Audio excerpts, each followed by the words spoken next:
نقول بيننا وبينكم السلف بيننا وبينكم الكتب كان أحمد يقول البدع بيننا وبينكم الجنائز sir SSC board পরীক্ষায় আমার পাশে একজন মেয়ের সিট পড়েছে।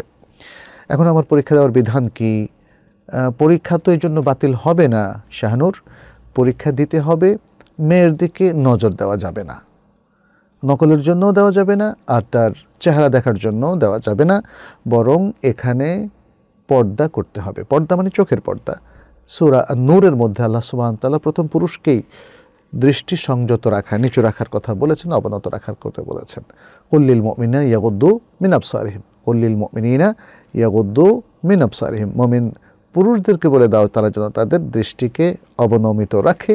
এবং পরবর্তী আয়াতে মেয়েদেরকে বলা হয়েছে অকুল্লিল মুমিনাতি ইয়াগুদুদনা মিন আবসারিহিন্না, এবং মেয়েদেরকেও বলে দাও তারা যেন তাদের দৃষ্টি অবনমিত রাখে, সংযত রাখে।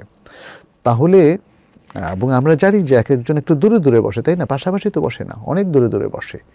ফলে মানে পরের ব্যক্তি বা আগের ব্যক্তি মহিলা হওয়ার কারণে কোনো সমস্যা নেই। যদিও যদি আমাকে জিজ্ঞেস করা হতো আপনি কিভাবে সিট ফেলতেন, তাহলে আমি বলতাম যে আমি ছেলেদের হলে ছেলেদেরকে, মেয়েদের হলে মেয়েদেরকে সিট ফেলতাম, তাই না? এটাই উত্তম।